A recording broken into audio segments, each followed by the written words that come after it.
let us begin. So we have an incredible daf ahead of us today. So we are picking up in today's daf is Tzadik Beis 92.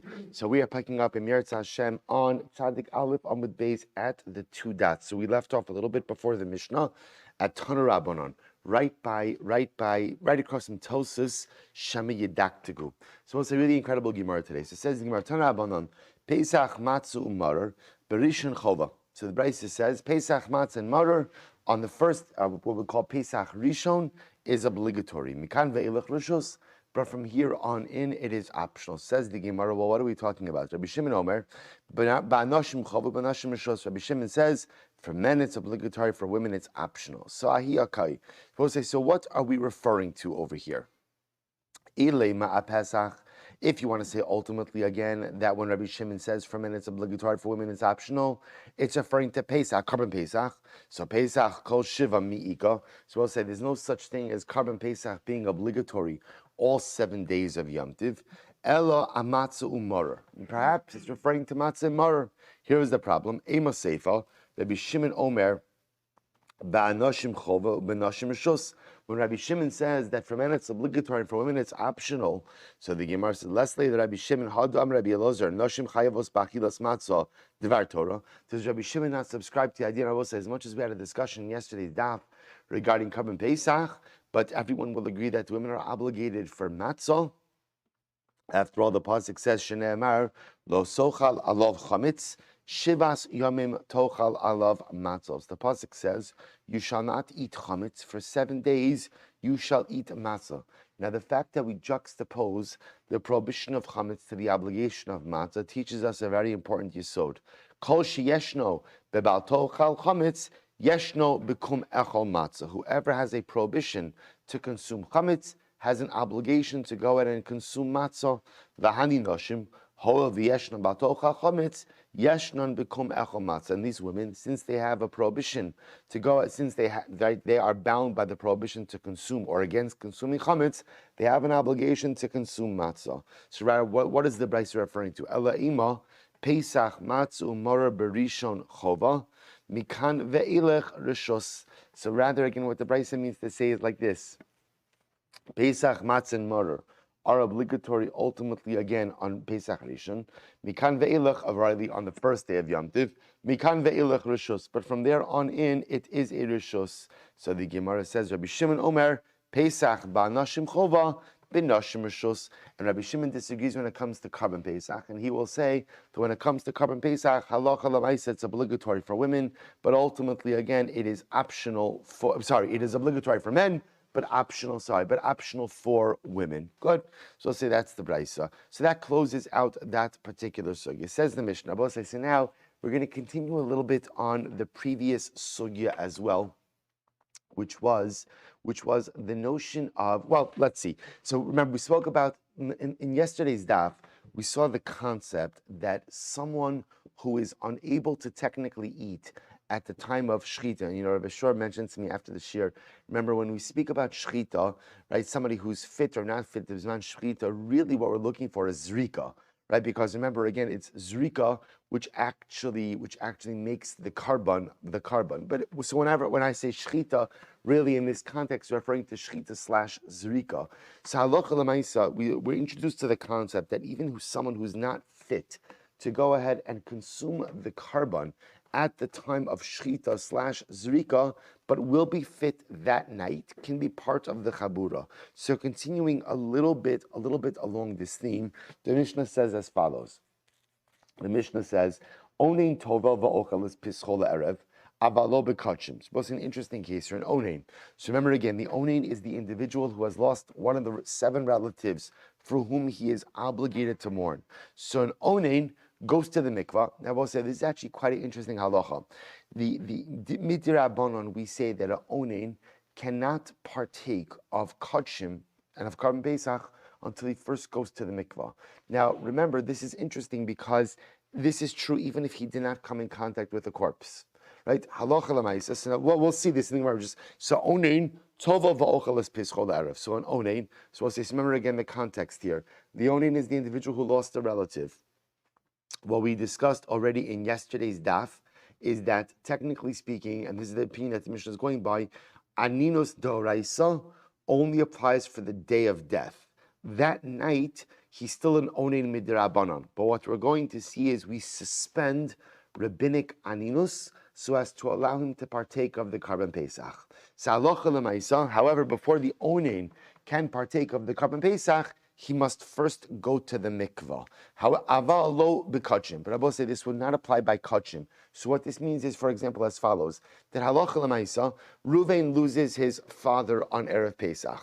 Okay, so now midda oraisa on erev Pesach that day he is an onein, which means he cannot partake of any kachim. That onein status really extends into the night as well. So which means at night he would not be permitted to eat other kachim. However, so we're going to see Chazal suspended rabbinic nighttime aninos in order to allow Ruvain to partake of Karban Pesach. We'll see that in the Gemara. But what the Mishnah is introducing us to is Ruvain cannot participate in the Karban Pesach until he first goes to the mikvah. So this is only a din by Karban Pesach, not by other kachim. Hashomea al meso, if somebody hears about a relative who died. Now, both say, Bepashtos, this is talking about what we call a Shmuel rechoka. So, halacha l'maisa, if a person hears about the death of a loved one of the 7 close relatives, right? A mother, father, brother, sister, son, daughter, spouse. If one hears about the death of a loved one, if you hear about it within 30 days, you have to observe Shiva. If you hear it after 30 days, essentially you only observe 1 day of mourning. So that's the case over here. Shomea al meso, someone hears about the death of a loved one, but outside of 30 days, or is after 30 days of the death, or top of Tzadik Beis. V'hamalakit lo atzamas, or Rabbi say likut atzamas. Likut atzamas means when a person would collect the remains of a loved one for reburial. So I'll say, for us, this sounds a little bit strange, but remember, Bisman Mishnah, it was common that what you would do was as follows. You would go ahead and they had burial vaults. So, like, if you ever go in Yerushalayim, right outside of the grave of Shimon HaTzadik, there is what they called the kever of the Sanhedrin HaKatan. It was a burial vault. So what a burial vault was, you had a cave. The cave had slabs. They would put the body on the slabs. That's still considered to be like burial in the earth. They would wait till the body would decompose. They would collect the bones, and then they would bury the bones in a family plot. You have to understand something. Apparently, the issue of not having enough space for burial in Eretz Yisrael has always been an issue. You see this now, it's happening in Har HaMenuchos.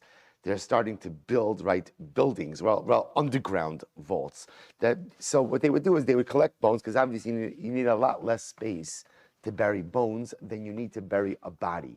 So the day that you would collect the remains of a loved one, there would be like that day was a day of Avelos. So the Mishnah says over here, if you hear about the death of a loved one after 80 days, or the day in which you're collecting the remains of your loved one, these days counted as like a day of Aninos, a day of Avelos. So what's the halacha? Tova va'ochel b'kachim.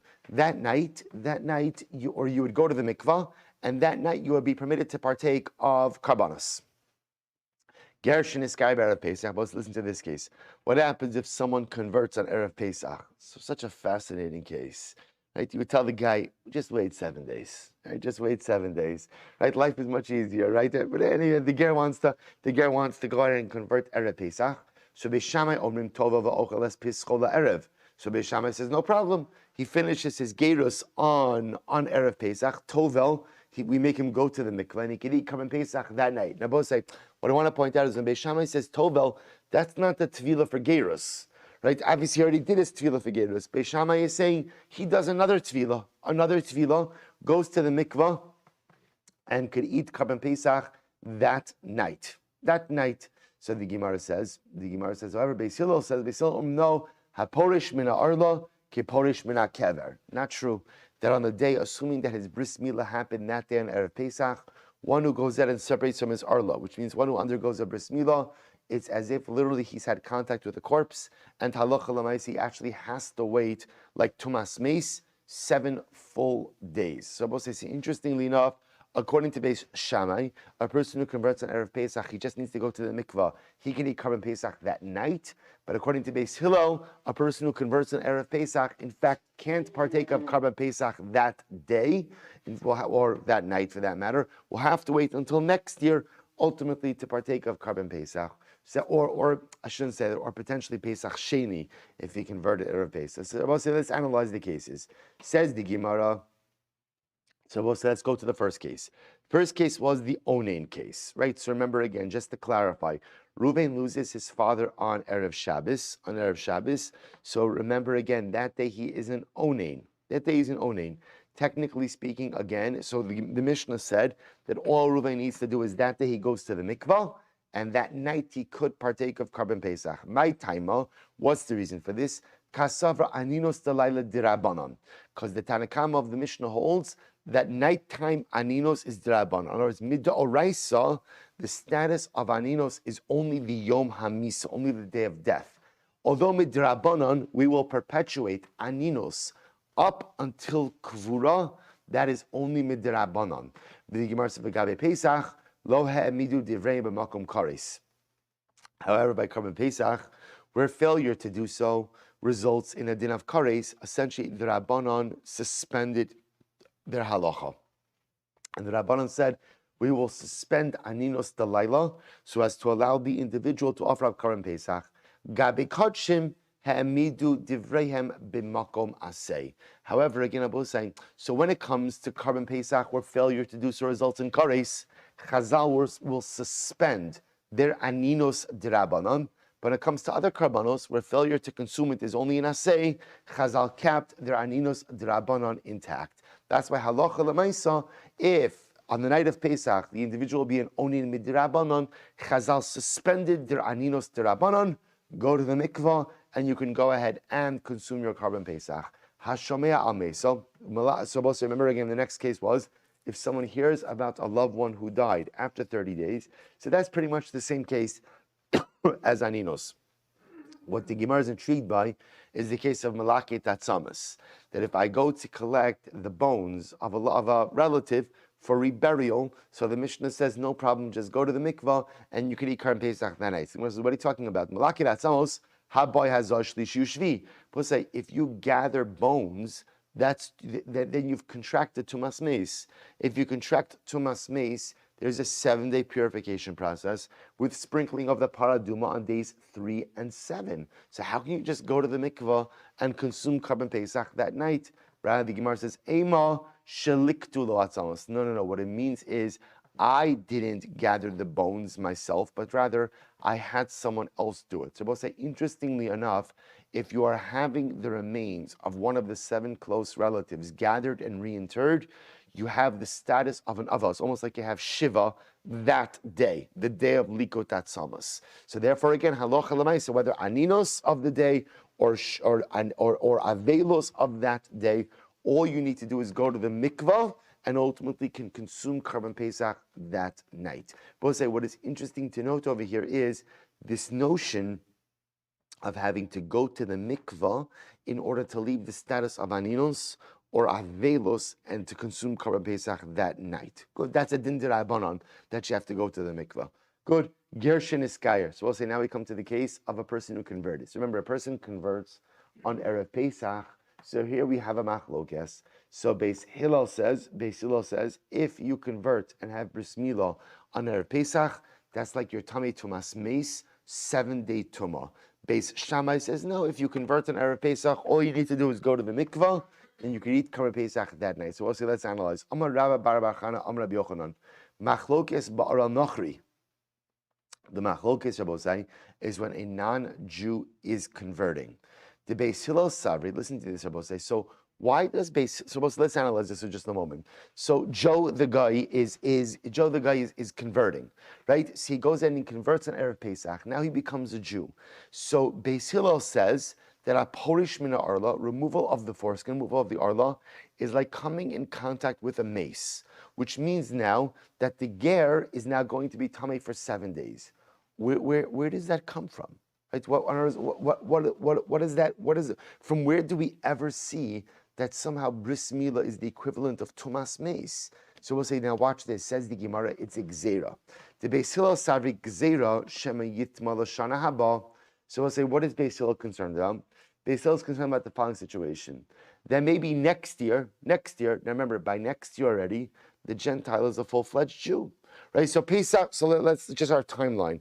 Erev Pesach 5781 is when Joe the Gentile is converting, okay? Baruch Hashem, he converts, good. So comes Pesach 5782.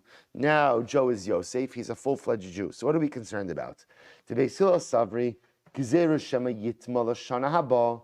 We're concerned that Yosef the Ger is going to become Tamei next year. V'yomer, Ishtakid Milo Tavalti Va'achalti, Achshav Nami Et Bol Va'ochel, V'lo Yoda Di Ishtakid Nachri Hava, V'lo Mekabel Tumah. Achshav Yisrael O Mekabel Tumah. Beis Hillel is concerned with a certain amount of confusion. So Beis Hillel is going to say like this. So this year, Joe the Gentile, when he converted, all he needed to do was he got his bris, he went to the mikvah, not for Gerus, but went to the mikvah before Korban Pesach, and it was good to go. So next year, he's going to say to himself like this, oh, last year, all I needed to eat the Korban Pesach was what? Tevila in a mikvah. This year, even though I became Tamei, all I need is Tevila in a mikvah again. And he won't realize that last year, all he needed was Tevila in a mikvah. Why?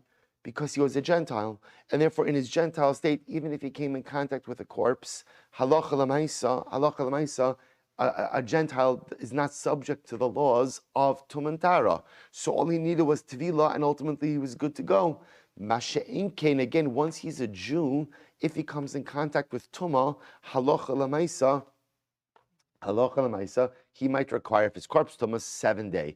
Therefore, Beis Hillel holds, I will say that halacha l'maisa, in order to avoid confusion, any time that a Nachri converts on Erev Pesach, we are going to impose upon him a 7-day Tumah.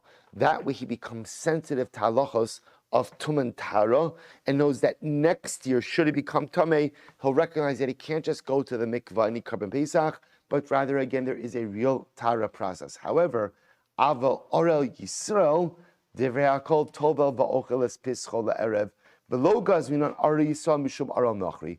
But I will say, but Beis Hillel will say, this is only true by a person who's circumcising Altzgerus. But let's say you have a Jew who is just uncircumcised for whatever the reason, and does his circumcision, does his bris milah on Erev Pesach.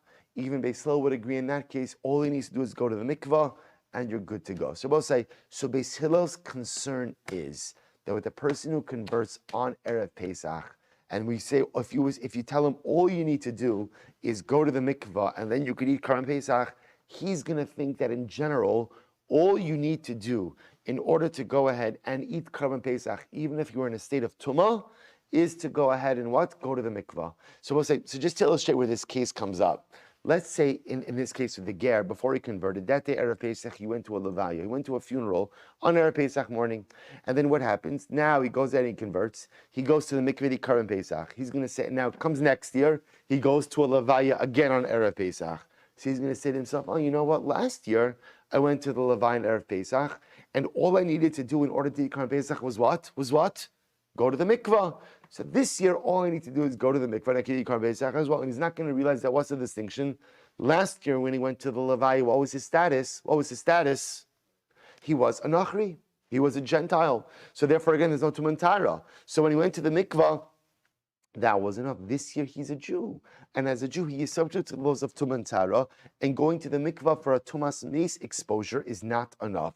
So therefore, Beis Hillel says, just in order to avoid any level of confusion, we're just going to say that when a non-Jew converts on Erev Pesach, there's an automatic 7-day tumah upon him, just to make it uniform. Now, of course, that'll cause him to lose out on Erev Pesach this year, but it's better that way than to avoid confusion in the past. However, of course, this halacha only applies to a non-Jew who is circumcising al conversion.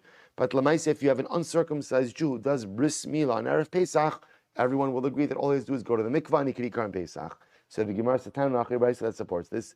Amar Reb Shimon Elazar lo nechluku Beis Shammai Beis Hillel al Arei Yisrael shetov v'lochal es pischo. Beis Shammai Beis Hillel do not disagree regarding a situation ultimately again of a Jew who does milah on Erev Pesach, that all he needs to do is go to the mikvah and he can eat his Pesach. Haman nechluku. What do they argue about? Al oral nochri. All they argue about a non-Jew. Shebe Shammai omrim tova va'ochel es pischol erev. Beis Shammai says he could go ahead and just eat his Karban Pesach that night. Ubeis Hillel omrim aporish mina arla ke porish mina keber. And Beis Hillel says no. One who goes out, literally one who separates from his arla, one who gets a bris milah on erev Pesach is like one who came in contact with a corpse, and therefore halacha l'maisa has to observe 7 days of Tara. So both say, so this is actually very, so how do we pass in this halacha? So the Rambam here, in Parak Vav, halacha Zayin writes as follows.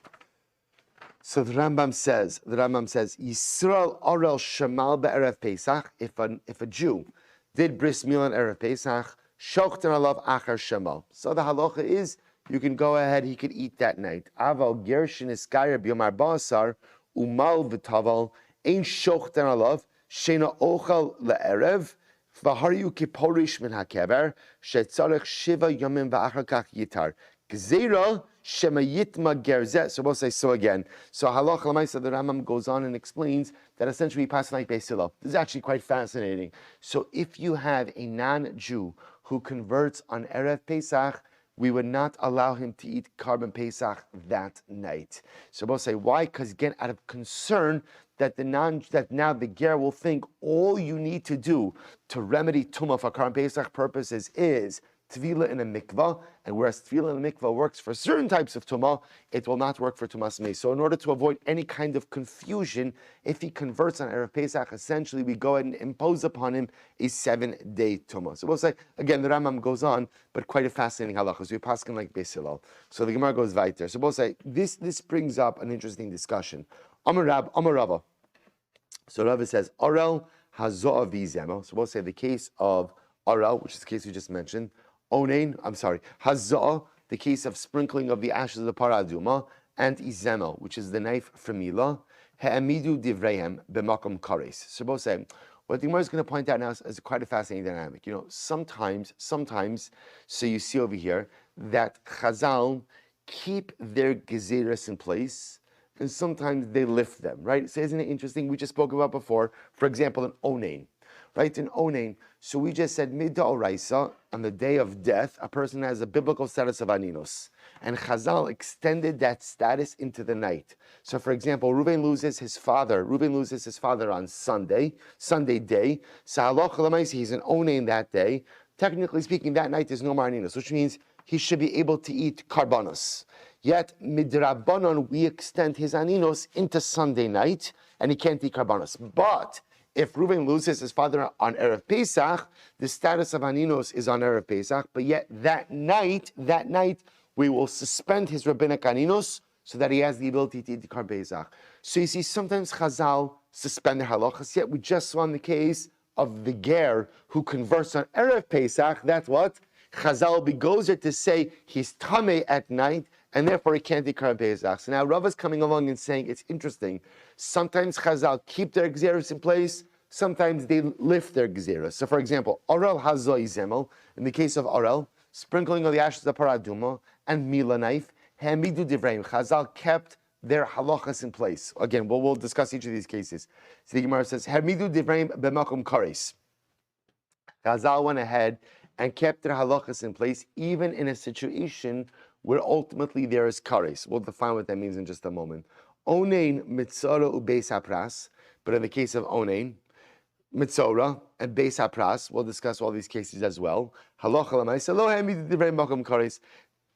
Chazal suspended their halachas when there was a situation of kares.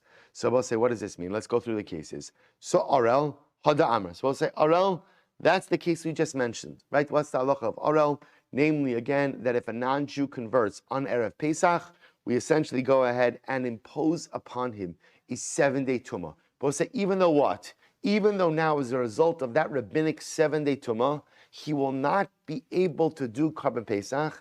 And obviously, Karban Pesach is very severe because halacha l'maisa, failure to do Karban Pesach intentionally results in kares. Yet Chazal, now obviously the ger is not going to be slapped with kares because Chazal are preventing him from doing the mitzvah, but you see that Chazal keep their halacha, even though their halacha will prevent the ger from doing Karban Pesach. Orel, what's the case? Sorry. Arahal da Amrin. Hazah, what's the case of Hazah? Da Amr Mar, Hazah Shabbos, Ve'ina Doches HaShabbos. This is very interesting. What's the case of Hazah?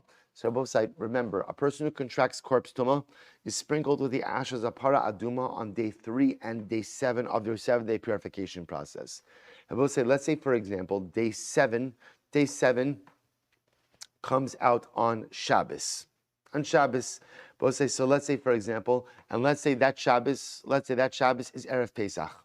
So remember, if you sprinkle the guy who's tamei with the ashes of the paraduma and the water on Shabbos, which is Erev Pesach, he'll be able to eat Karim Pesach that night. But failure to do so will preclude him from eating Karim Pesach. So say, what's the halacha? We do not sprinkle the ashes of paraduma on an individual on Shabbos. Why not? Because Chazal said you can't do it because it has the appearance ultimately again of tikkun, of fixing something. Right? Remember again, when you sprinkle someone with ashes of paraduma, you're fixing their status. Well, fixing looks like a malacha. It's doma la malacha. It's a shvus. It's a derabbanan, and therefore we don't sprinkle ashes. What do you see from here? So you see that Chazal are maintaining their halacha in place, even though by not sprinkling the guy with the ashes of the paraduma, you're going to prevent them from offering up Karban Pesach. So Hazah shus in the Shabbos izemo. What's the case of the mila knife? Tisanyo kishem shein mevin also derech rishus harabim. So both say now remember again halacha l'maisa. You are allowed to do a bris milah on Shabbos, even though again performing bris milah entails malacha, namely the drawing of blood, and drawing of blood is the malacha of shchita. We say milah bismana is doches Shabbos. You are right. The pasuk says in Parashas Tazria, "Ubayom hashmini imal b'sar Allah." So on the 8th day you do milah. Gemara darshans bayom hashmini afilu b'Shabbos. But listen to this.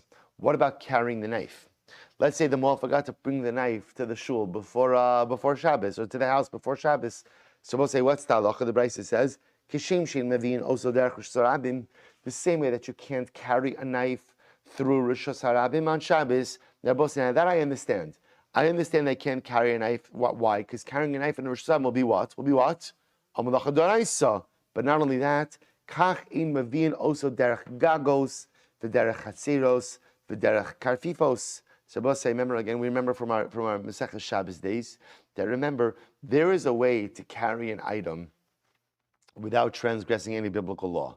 Right? Essentially carry it through a series of rishuyos hayachid, right? Carry through a series of public domains, rooftops, chatzeros, right? Carfaves. So there's plenty of ways to carry something, to transport an item from point A to point B without transgressing anything biblically. Yet halacha l'maisa, you're not allowed to do it. So we'll say see from here. So all the Gemara is just pointing out is that halacha l'maisa, there are cases where Chazal will keep their gezeros intact, even though, again, the keeping those gezeros intact will prevent one from performing significant mitzvos. Yet there are other times when Chazal lifted their halachas or suspended their halachas in order to allow for the performance of a mitzvah. So the first three, so Arel Hazah Izemel, right, are 3 cases where Chazal kept their halachas intact. Onein Mitzora Beis HaPras is where Chazal lifted their halachas or suspended their gzerus in order to allow for the performance of mitzvahs. Let's go through this case. Onein Hadam. So we'll say Onein we spoke about, right? What's the case of Onein? That even though midrabanan we extend aninos into the nighttime, nevertheless, halacha l'maisa for Karban Pesach purposes, we suspend aninos so that the onen could partake of Karban Pesach that night. Mitzora mahir. We'll say this is fascinating. What's the case of Mitzora? Listen to this case. Mitzora shechal shmini shlo be'erev Pesach. So we'll say, now watch this case. We've got a guy who's a Mitzora, right? He's gone through his purification process and he's up to day 8. Now, day 8 would be the day that he would normally come to the Beis HaMikdash in order to get the blood applications, right, on his on the various parts of his body in order to finish up his Tara process. So now we have a day 8 Mitzora. Okay, so he's ready for his the final piece of his purification process. And the 8th day also happens to be Erev Pesach. So the great news is that now this Mitzora, once he finishes his purification process, he's going to be able to eat Karban Pesach that night. Fantastic news. But what happened? V'ra keri bo bayom. Now we'll say what happens on day 8. he has a seminal emission, he becomes a Balkari. Now, we're saying, now, why is this problematic? This is problematic because, remember, in order for him to have his purification for the Matzorah process, he has to come into the Beis HaMikdash compound. He has to come into Harabayis. The problem is, a Balkari can't come onto Harabayis. Right? Balkari can't come into Machane Leviyah. So what do we do in a case like this? Now the problem is that in order that means now, not only that means is that the Metzorah is not going to have his purification, which means he won't be able to eat Korban Pesach. So watch what we do. So the Gemara says, Metzorah shechal shmini shel ber Pesach v'rakei b'mayom tovel va'ochel. We allow him to go to the mikvah and eat Korban Pesach that night. Amru chachamim apa pisha tvul yom eno nichnas. And the chacham said, even though halacha l'maisa normally we do not allow a tvul yom. We'll say, so remember again, what we tell the Metzorah is, fine, you had a seminal emission that day, go to the mikvah, and now go to the Beis HaMikdash in order to go ahead and get your blood applications. Even though we say, normally, halacha l'maisa, a tvul yom can't come to the Beis HaMikdash, mutav yavo aseh sheyesh bo kares, v'yitcha aseh she'ein bo kares. Interestingly enough, the Gemara says, we're going to tell the Metzorah, go to the mikvah for your keri emission, and now go to the Beis HaMikdash. And even though by going to the Beis HaMikdash and the status of a tvul yom, you are in violation of an aseh, we would rather have you be in violation of an aseh that doesn't have kares, so that you could eat the Korban Pesach that night, which is an aseh which carries with it a penalty of kares. The Rabbi said, now watch this. Rabbi Yochanan, Dvar Torah afilu asein bo. The truth is, the prohibition for a Balkari to come into the Beis HaMikdash. Remember, a Balkari is a Tvul Yom, which means he had the seminal emission, he went to the mikvah, he just needs hair of Shemesh. That's not even an Isur D'Oraisa, or an Aseh D'Oraisa. Shene Amar, Vayavo Yehoshaphat Bekal Yehuda, V'Yushalayim B'Beis Hashem L'fnei Chatzar HaChadasha. That Yehoshaphat stood in the Chatzar HaChadasha. My Chatzar HaChadasha, Shechidshu Bo Davar. It was the Chatzar where they made a new ruling, V'Amru Tvul Yom Lo Yikanes B'Machane Leviyah. And they legislated that a Tvul Yom, also remember again, who's a Tvul Yom? A Tvul Yom is a person who went to the mikvah already for his Tumah, and all he needs is Her of Shemesh, all he needs is sunset. Yehoshaphat instituted that such a person should not come to Machane Leviyah. Remember, we'll say, Machane Leviyah is the Harabai, it's the Beis HaMikdash. So ultimately, Yehoshaphat legislated this, they shouldn't come. So what do you see from here? It's not even a D'Oraisa that the Tvul Yom can come to the Beis HaMikdash, but rather, again, it's a D'Rabanan. So we'll say, now watch this. So listen, this is a little bit more of a complicated case. So here's an example of a Din D'Rabanan which was suspended in order to facilitate Korban Pesach consumption. So we'll say, what's the case? A very, very specific case. A Metzorah who has gone through his entire 7-day purification process. Now it's day number 8. Day number 8 is the day where he shows up ultimately again to go and get his blood application. I both say, I know what you're thinking. Well, one second, forget about Balkari. How can a Metzorah himself come to the Beis HaMikdash? Because most remember again, a Metzorah is not allowed to come into all 3 machanos, Machane Shechina, Machane Leviyah, Machane Yisrael.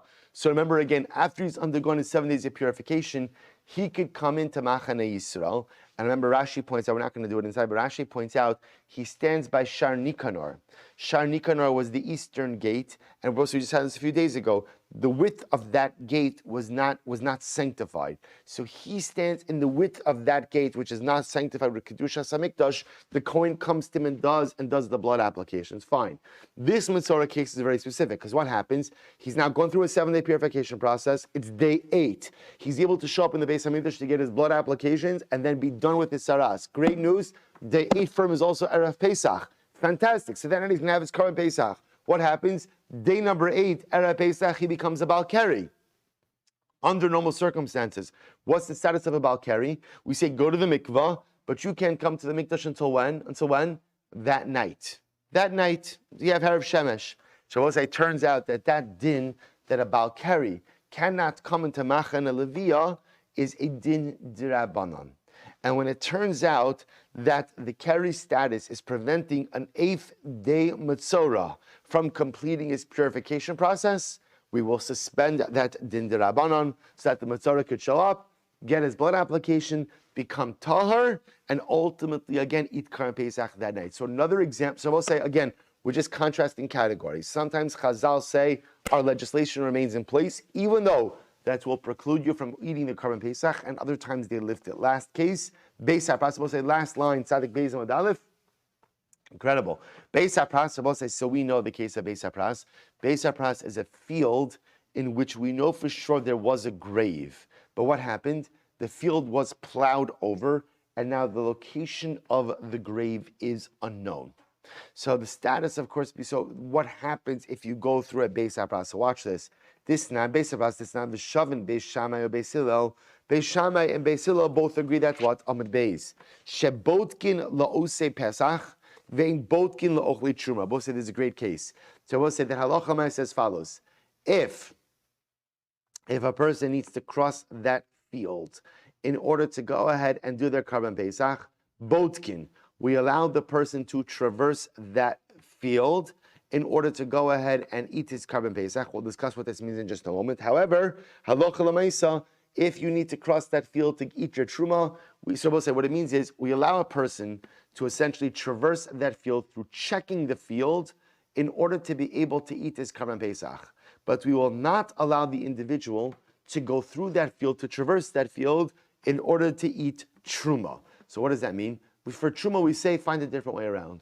Find a different way around. And if you choose to go through that field, we're going to levy upon you at least the rabbinic level of tuma. So my bodkin lo pesach, what does that mean? That a person could cross that field in order to do Karban Pesach, but you have to check the field. What does that mean? What it means to say is it's a little bit tedious. But what you have to do is you walk and you blow on the dirt in front of you each step you take. Why do you blow on the dirt in front of you?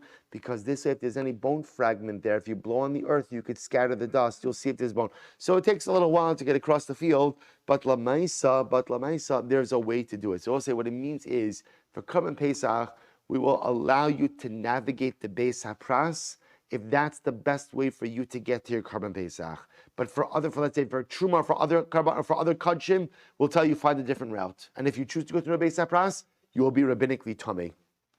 Rabbi Yehuda bar Abaye Mishmei Rabbi Yehuda Amar Beis HaPras Sheni Yoshtar. Rabbi Yehuda says the name of Rabbi Yehuda bar Abaye says that what in the name of Rabbi Yehuda. Beis HaPras Sheni Dosh. Rabbi say halacha if you have a Beis HaPras that has had an incredible amount of pedestrian traffic, such a Beis HaPras is tahar.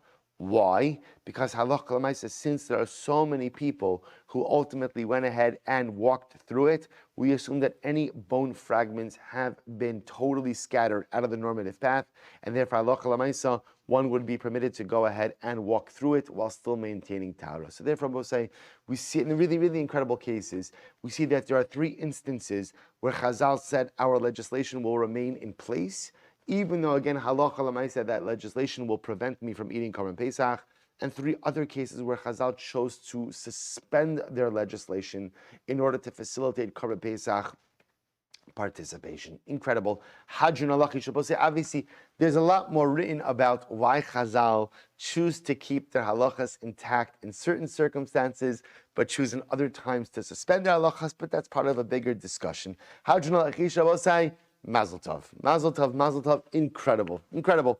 Weiter. So we'll say now we're going to get into the halachas of Pesach Sheni.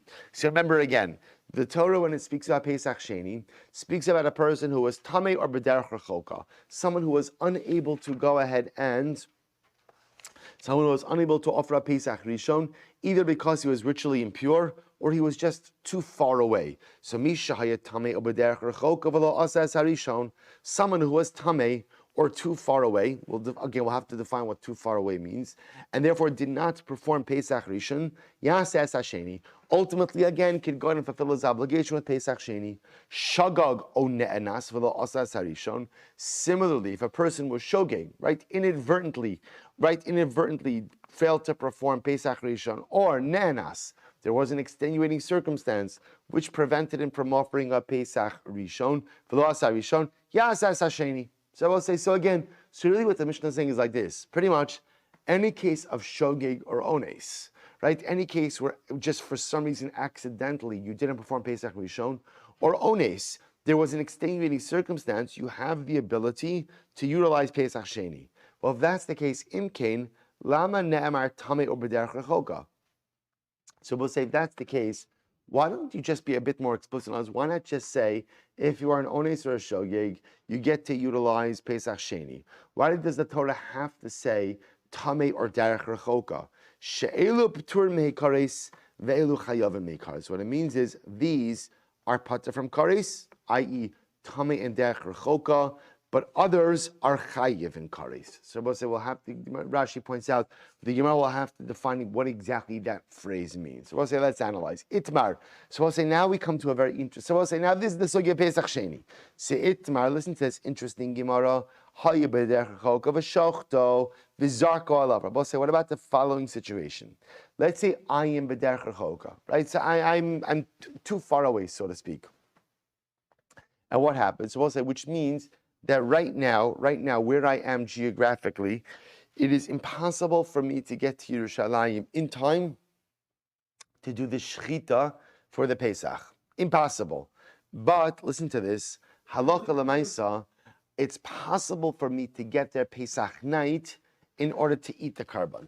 Right? So I'm in a place geographically where I'm too far away to get there in time for shechita/zrika, but I can get there for consumption.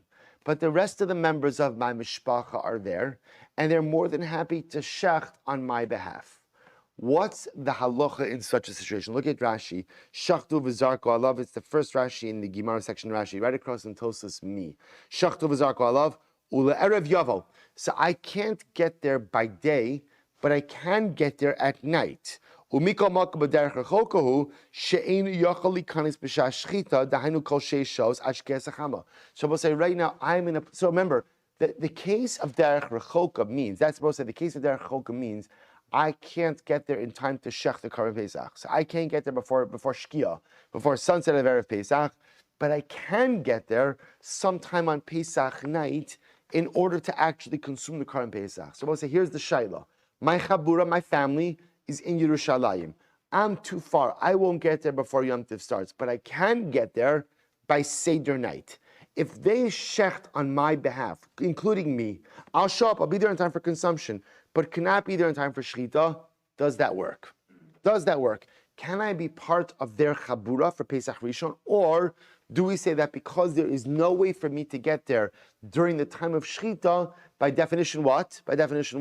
I'm pushed to Pesach Sheni. That's the shaila. So Rav Nachman Amar Hurtza, Rav Nachman says it works. It works. And halacha l'maisa, I'm part of min hasheni. It works. Halacha l'maisa, it's no problem. I'm part of the chabur for Pesach Rishon. I'm yotzei. Rav Shesha Samar Lo Hurtza. Rav Shesha says it does not work. Let's analyze. The Gemara says, look, Rav Nachman Amar Hurtza, meichas hu dechas rachamana alav. The avid tava alav bracha. Because also, listen to this, Rav Nachman says it works. Why? Because halacha l'maisa, when the Torah gives me the right of Pesach Sheni, the Torah is telling me if I'm too far away and I can't make it, the Torah is giving me an option ultimately, again, for a makeup date. But if I can make it, if there's some way for me to eat Pesach Rishon, even though I can't get to Yerushalayim ultimately during the Zman Shchita, but I'm going to make it there that night, so that's obviously preferable. Rav Shesha Samar Lo Hortza, Midcha Dachye Rachmane Kitame. So both say, Rav Nachman says, Rav Shesha says, it does not work. Why? Because both say, the Torah equates Derech Rechoka with Tameh. Just like a person who's Tameh is precluded from participating in Pesach Rishon, so too if I am too far away, I'm just too far away, and I can't make it to Yerushalayim in the time of Shechita, I am Nidcha. I'm Nidcha. I'm simply set aside. I'm out of the window, and I'm out of the parsha, and therefore, by definition, I am pushed to Pesach Sheni. We'll say fascinating machlokes. I'm Rav Nachman, so we'll say let's analyze more. So Rav Nachman says, "Mina minala." From where do I know that even if someone is b'derech rechoka during the Zman Shchita, but can make it to Yerushalayim by Pesach night, and his chabura shechts on his behalf, that is Yotzei Pesach Rishon? I'll tell you from where. So I'm not from where do I know? This nan mishaya b'tamei or b'derech rechoka v'lo asas harishon ya'asas hasheni. if someone was tamei or derech rechoka, and therefore did not participate in Pesach Rishon, he can go ahead and do Pesach Sheni Michlal di boy of it. Now, both say, interestingly enough, Rav Nachman says, just look at the wording of the Mishnah. The wording of the Mishnah seems to indicate to us if somebody was tamei or derech rechoka, v'lo asas harishon, and did not do, meaning because he was too far away, he did not perform Pesach Rishon. Rav Nachman says implicit in those words is, if somehow there was the ability for him to perform Pesach Rishon and he did so, he would be Yotzei. What's the possibility for him to perform Pesach Rishon if he's too far away? If the rest of the members of my Chabura were in Yerushalayim, they had me in mind, they included me as part of the Chabura, they had me in mind at the time of the Shechita, when I make it there again for Pesach, and I'm Yotzei. For Rav Sheshes, Amar L'cha, Rav Sheshes will say that can't be the proper reading, because I'll tell you why. Ihachi, if that's the case, Seifa, look at the end of the Mishnah. Diktani, Shagag o ne'enas v'lo asas harishon yasas hasheni. The Mishnah said, right, that if a person was shogig or ones and did not perform Pesach Rishon, you can perform Pesach Sheni. Now, midiktani v'lo asa, I will say that fact that it says v'lo asa, he did not do so, mechlal di boy ovid. So I'll say, what are you going to infer from that? So Rav Sheshes says to Rav Nachman, you're saying that lashon of v'lo asa, he did not do, indicates to us, but if he found the way to do it, he would be Yotzei. Well, how does that lashon make sense with the cases of shogeg or ones? Mechlal di boy ovid. How can you say that? Hare shagag v'hare ne'anas. We'll say, obviously, if he's shogeg or he's ones, that means there was no way for him to do it. Ella, we'll say, watch this. It's actually pretty wild. Ella mezid katoni bahadayu. Rather, I'll say, it must be that each part of the Mishnah, the Reisha and the Seifa, had two stated cases and one unstated case. The case ultimately, again, of the unstated case of the Seifa, ultimately, again, was mezid. The Rabbi say, Allah Chalamaisa again is made, right? Hachanami onin katani bahadayu. So maybe ultimately, again, in the first case, the unstated case ultimately was onin. And the second, in the Seifa, the unstated case was mezid. Rabbi say, take a look at Rashi for just a moment. Mezid katani bahadayu, va'ala kai v'lo asa di'i boy avid. So we'll say in the Seifa, the unstated case was mezid, and that refers to a case where he could have done it, but chose not to do it. So the Gemara says, Amrav Sheshes, Masnisin Nami Deka. Our Mishnah seems to support this reading as well. Diktani, Elu Peturin Mehikares, Ve'elu Chayaven Beikares. Because remember, we'll say that cryptic last line of the Mishnah, when it said, these are Pater from Kares, but ultimately, again, these will be Chayiv in Kares. Ahaya, what is that referring to? Ilema ashogig v'ne'anas, shogig v'ne'anas b'nei kares ninhu. So I will say, can't refer to shogig and ne'anas, because a shogig and ne'anas subject to kares. Elalav amazid va'onen. Rather, it must refer ultimately again to mazid and onen. Because most remember again, like we saw before, if somebody doesn't perform Korban Pesach b'mazid, the penalty for that is kares. Similarly, I will say onen. This goes back to last parak. What's the halacha by onen? I will say, what's the halacha by onen? An onain midrabanan is precluded at night. But remember, by Korban Pesach, what did Chazal do with their gzera about onain? What did they do? They lifted it. That was just Mamsh last Gemara. They suspended their halachas. Therefore, if an onain does not perform Korban Pesach by night, he's chayiv kares. Rav Nachman Amar L'chali Olam Amezid L'chudei. Rav Nachman disagrees. He says no. In reality, this refers to Mezid by himself. Ubedinhu di'ibayle lemisna chayiv, and really you should have said chayiv. V'haidik tani chayavin. So should have just said chayiv in the singular. Why does it say chayiv in the plural? Aidi de tana reisha pturin tana nami seifa chayavin. Since it's said by the reisha pater, so to it said.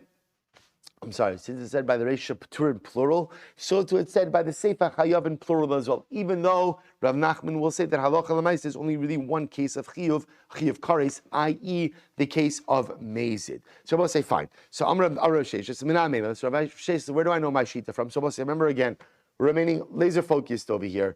We're talking about a very specific case, Derech Rechoka. But in this case of Derech Rechoka, I am geographically too far away to make it to Yerushalayim, ultimately again during the time of Shechita. But when can I make it to Yerushalayim for? When?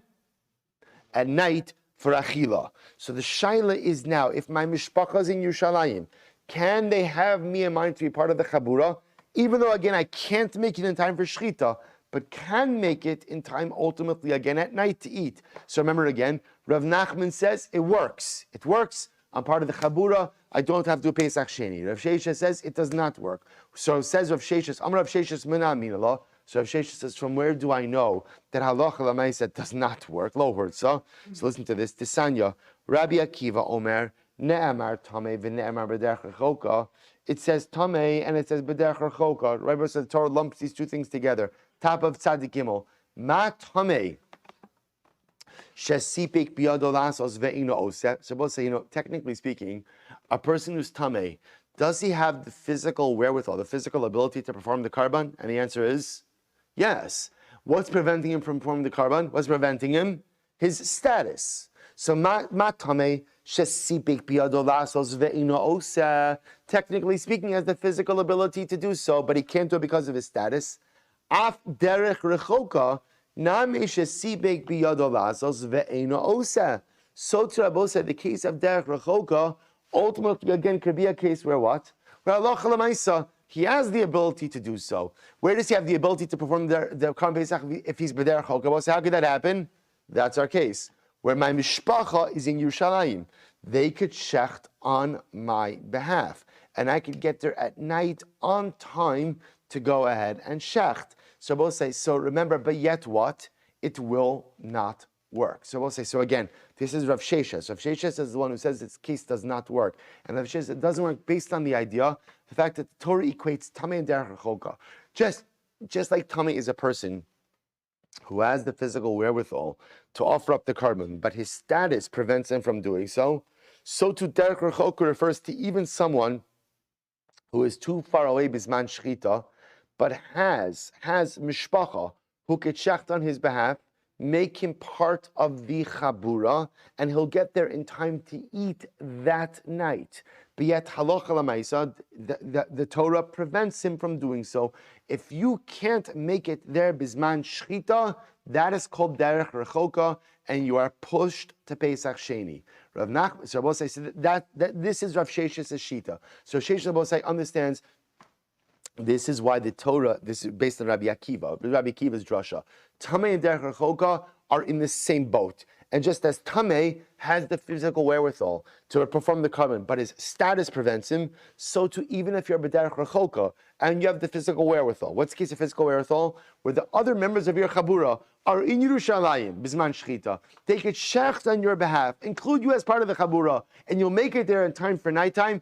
That's still called Derech Rechoka, and you are pushed to Pesach Sheni. I would Rav Nachman say this. Rav Nachman Amar L'cha, it's not a good raya because you're quoting Rabbi Akiva, and Rabbi Akiva generally holds Rabbi Akiva Tamei Dekasavar Ein Shochtin V'Zarkin Al Tamei Sheretz V'Ana Sfiru LeKimandam Shochtin V'Zarkin Al Tamei Sheretz. Because I'll say, interestingly enough, Rabbi Akiva has a more chamerdik approach.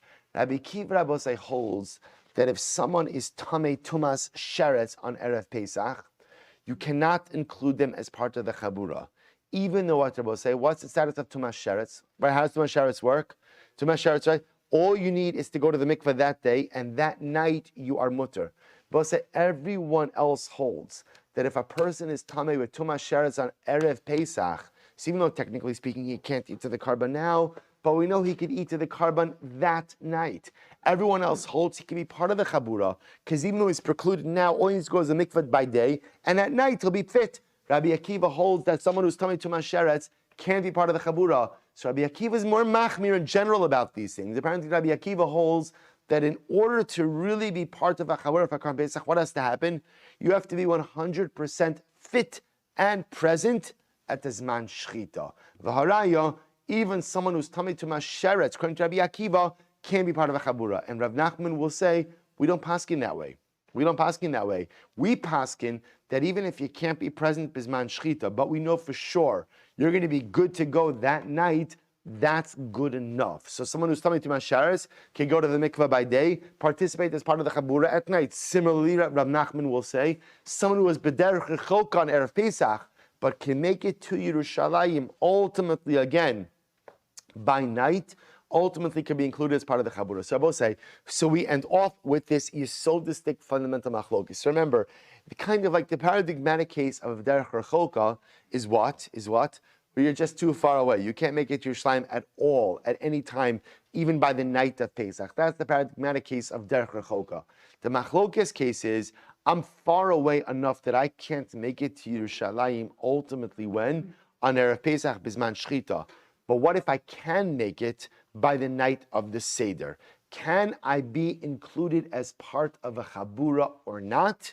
That is the Machlokes. Rav Nachman and Rav Sheshes. Rav Nachman saying that works. You're part of the Chabura. You're Yosef Pesach Rishon. Rav Sheshes saying it does not work. You're not part of the Chabura. You're pushed to Pesach Sheni. Both say we will see the Halacha Lamaisa who we paskin like Emir Hashem tomorrow. All right, Chavra on Zoom. Everyone have a wonderful day. Shepech, everyone.